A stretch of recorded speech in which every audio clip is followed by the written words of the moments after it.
Hey, welcome everybody to Pro Mindset Podcast. This is your host, Craig Domann. Man, it is Thanksgiving week. Today is the day before Thanksgiving. I think Thanksgiving means a lot of things to a lot of different people. I think the one common denominator is everybody gets to eat. The other thing is there's a lot of gratitude around the holiday of Thanksgiving.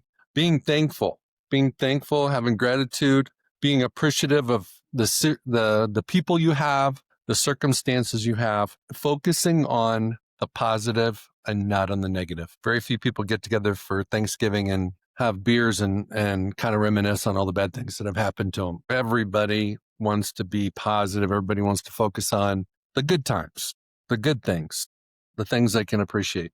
Pro Mindset. Pro Mindset is a mental playbook. It's a mental playbook to help you get unstuck. It's a mental playbook that has 3 principles that allows you to be your best in your biggest moments. What I want to focus on in this episode, that is a monologue for the next 20 minutes, is the importance of your story. Your story is your identity. It's who you are. It's not what you do. You know, it's interesting when we meet people, we always ask them, how you doing? What are you doing? Especially a guy thing, what do you do? Instead of, things like, what do you think? Who are you? We very seldom meet somebody and go, bro, who are you, man? We always ask, what do you do?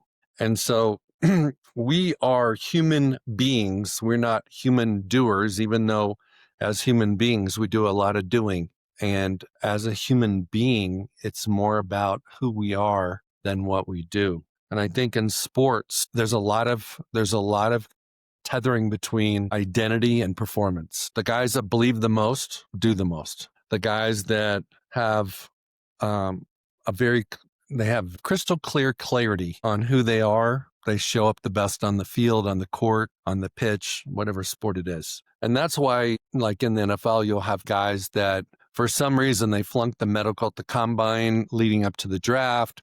They had a heart murmur. They had some type of, abnormal issue that wasn't life-threatening, but NFL teams just get they panic. We got to take him off their board. So he doesn't get drafted. And like I said, it's not a life-threatening thing. It's just, he's been playing football his whole life and he ends up being a superstar because his identity wasn't wrapped up into whether he got drafted or not. Other players, on the other hand, their identity is tied into how high they get drafted or if they get drafted at all. And that's why a lot of really stellar, some college football players who fall in the draft disappear from the NFL scene very quickly. Or if, let's say, for example, they don't get drafted, uncharacteristically perform poorly in training camp and OTAs and in the preseason games as a rookie, and they disappear, never to be seen again. So that begs a question, kind of like the chicken or the egg, what comes first? Does performance come first or does identity come first? They go hand in hand, but identity is the trump card. You cannot outperform your identity. And as an athlete, if you don't believe you can, typically your coaches won't believe you. They won't believe in you and they won't play you. Talked to a lot of guys over the years, even today, that in college football as well as in pro football, they're unhappy with their playing time. They don't understand why somebody that's a little bit less talented is playing in front of them, at least in their mind. It always comes down to identity. It comes down to belief in who they are. And coaches don't ask players if they believe in themselves. They just observe it. They see it. They feel it. The best coaches not only can read between the ears of a player, they can also build up a player. And so a lot of times in the NFL, there's not a lot of time for development, especially mental and psychological development. The only place a player can do that is on the practice squad, because they're certainly not going to put a player in the game that needs some type of psychological and advancement or expansion. And that player's going to end up on the practice squad. And if he doesn't develop as much mentally as they want him to, in due time, they'll just let him go. And it won't be for a lack of talent. It'll be for, they don't think he's ready. The light hasn't come on. The lights are too bright. It's too big time for him. They don't trust him. One of the biggest aspects of sport for coaches is they never play a player they don't trust. Players that are sitting on the sidelines typically don't realize that their coach doesn't trust them. And sometimes it takes a shakeup like an injury, very poor performance, something happening to the guy in front of them before the coach will play him. And it's not because they want to play him. It's not because they trust him. It's because they got no choice. They got to play somebody. And when that player finally gets in, even though that player hadn't developed the trust with his coach, he demonstrates that he's got it. He does have the it factor. The lights aren't too bright. He does have belief in himself. He does know the playbook, whatever the case may be. So if you're one of those guys that finds yourself on the sidelines and you're getting impatient and you're tired of waiting to get in your game, you might just take a step back and look at, does your boss, does your coach trust you? And if they didn't, why wouldn't they? And a lot of times it comes down to the simple concept of you might be a 99.9er, meaning that you believe in yourself 99.9% of the time, which is a lot, but it's not all the time. And coaches like to play players that believe in themselves regardless of the circumstances. So let's say, for example, you're a quarterback and you've thrown a couple picks, a couple interceptions. The coach wants the player that recognizes that he maybe threw into double coverage, triple coverage, made a bad throw, made a bad decision, but that's not who he is. It's just what he did. And they know they can trust him because he's not going to do it again. Compared to the athlete that throws a couple of picks and absorbs his performance and sees his identity in alignment with his performance. So obviously, if he's throwing picks, he thinks he stinks. So guess what the coach thinks? He stinks. So guess what happens next? Everybody knows. He's on the bench, and the coach is going to put in his backup because you can have a coach's trust and lose it. It's not an infinity kind of game. It's not a forever type of situation. Trust is something that a player has to develop with his coaches on a daily basis, practice by practice, meeting by meeting, week by week, during the course of his season, during the course of his career, so that when you got a guy like Peyton Manning playing for the Broncos on a Monday night game against Atlanta, in Atlanta, he throws 3 picks in the first half. He didn't get pulled. You're not going to pull Peyton Manning. He won a Super Bowl with the Colts, and they go on and win. They end up beating the Falcons because, number one, Peyton Manning is Peyton Manning. So what if he threw 3 picks? And number two, his coach didn't even think twice about taking him out because he knew that's not who he was. Can you be Peyton Manning in that situation where you have a couple blunders, make a couple mistakes, maybe make some bad decisions, but it's not who you are? So here's the thing that I find with young people. A lot of times they don't know how to find their belief. They don't know how to become a 100%er. And a lot of times that's the case because they are outward minded. They are focusing on external circumstances. They're looking at other people. They're playing the comparison game. They're putting themselves in the shoes of the coach. And like, oh my God, you should play. They're the guy who's a little bit bigger, a little bit faster, a little bit stronger, has a more powerful arm, better accuracy, whatever it might be. I can compare myself to anybody and find myself on the short end of the stick in multiple places, in multiple areas. And that's how our mind works. We look for negative things. We find the gaps of how somebody else looks better, runs faster, jumps higher, whatever it might be. And so for young players, the key is to not play that external game and look at all the circumstances. The key is to play an inside game, which is look at your P5 system, which in Pro Mindset is look at your preparation, up-level your standard of preparation. Evaluate how you practice. Coach can only see how you practice and is only going to make the decision about whether you play in a game by how you practice. But there's a lot of players that think because they're gamers, when the lights come on, when it's a real game, they're gonna tear it up. Those guys never get in the game because if they can't do it in practice, coach doesn't know they can do it. They might be moving up to another level. Let's say it's soccer, you're moving up from developmental to where you got a new coach or you're going from high school or college or whatever the case may be. Coach doesn't know. Coach only knows what you show him in practice. So I can't overemphasize the importance of showing the intensity that you play in games shown in practice. The third thing is your preview and your visualization. If you up-level your visualization, seeing yourself doing it before you do it.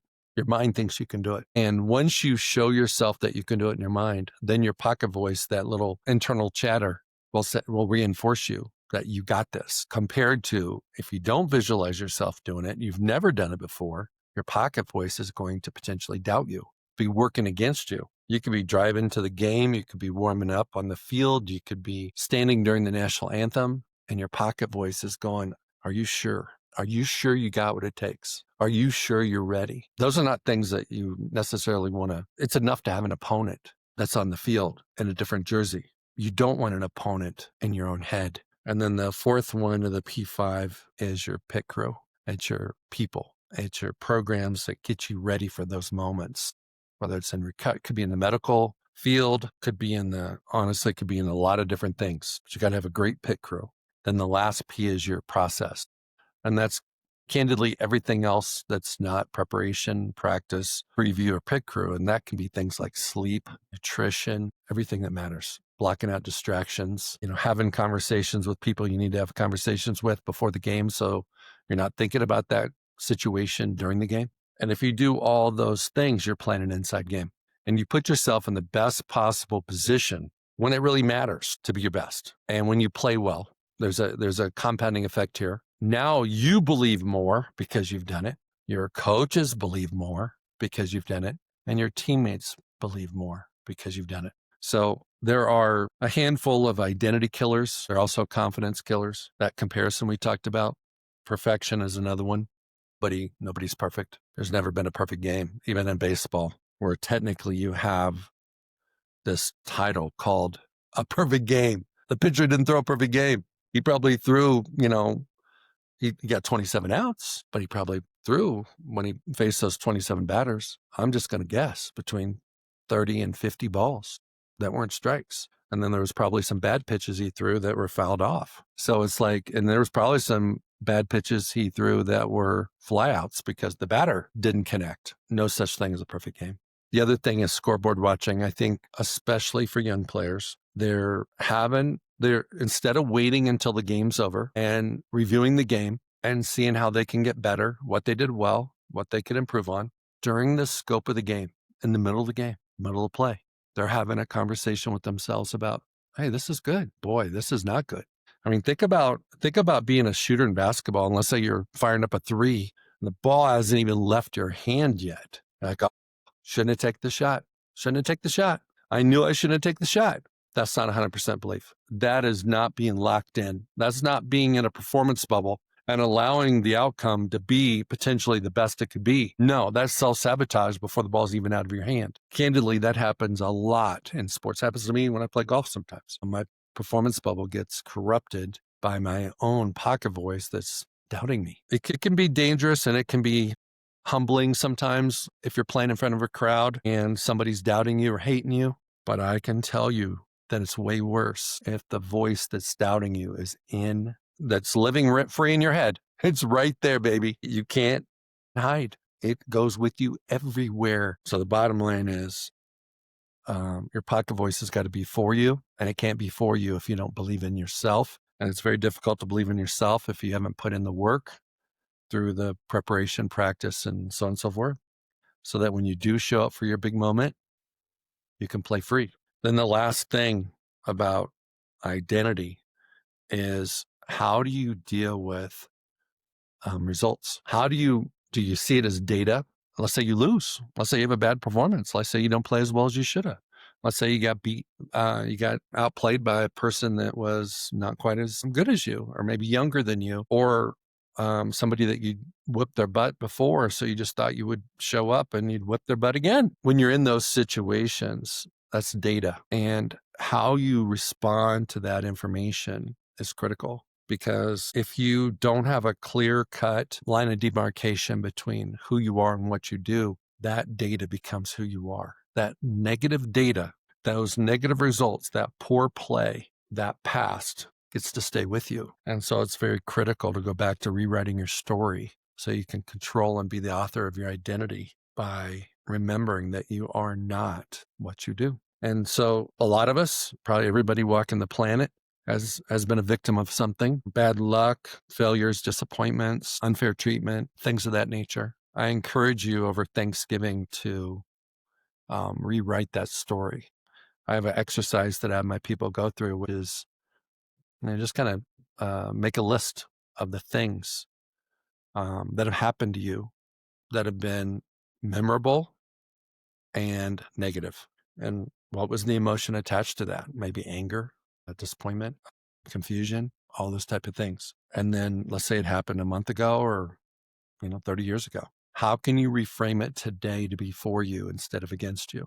How can you look at that situation in such a way that it helps you live life moving forward even better? And how can you be a more liberated persona moving forward? Because what happened to you is not who you are. It's just what happened. And I think sometimes people go through identity crisis, and I think there's also an identity gap. Crisis is when you don't know who you are. The gap is when you don't think you are who you thought you would be. And both of those things hold you down. I talk about, like sprinters work with a resistance parachute when they practice so that when they take the parachute off, they can run faster. Well, when you have an identity crisis or an identity gap, that slows you down. And I've never watched a race like a sprint, like 100 meters, like in the Olympics or NCAA finals or anything like that, where the sprinter was actually wearing a parachute.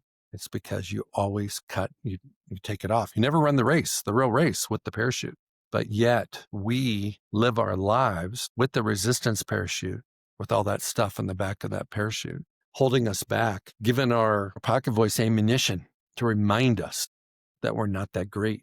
We're not that good. Maybe we don't deserve it. Maybe somebody at some point in time told you that you shouldn't follow your dream, and you're reminded of that right before you're stepping into your dream. If you really want to be free, have peace, and be your best, you've got to be very clear about your identity. You have to be able to elevate your standards by working those 5 Ps. And when you're in your performance bubble that you create, when corruption tries to get in, you reset. And the way I reset is by breathing. God gave us breathing. God gave us oxygen to breathe. The difference between being alive and dead is whether we're breathing or not. I'm keeping it simple, not taking it to a medical level. I use my breath to reset when I'm in situations where I get thrown curveballs. Athletes sometimes do it without even realizing it, but the best ones do it on purpose. A lot of guys, a lot of girls too, a lot of athletes, especially before a free throw, they take a breath or two. All it does is just gets rid of all the anxiety, all the butterflies, and all the stress. That's a good thing. LeBron James and a lot of NBA guys do it during timeouts. The very best people at doing that do it all the time. If you're going to breathe, why not breathe deep? Why not really take in some oxygen? Why not really feel free and feel relaxed? That will help you in your identity. So as we enter tomorrow, Thanksgiving, I want all of you to double down on your identity. Double down. Go all in. It's like poker, Texas Hold'em. I'm going all in on this hand. I want to challenge you guys to go all in on you.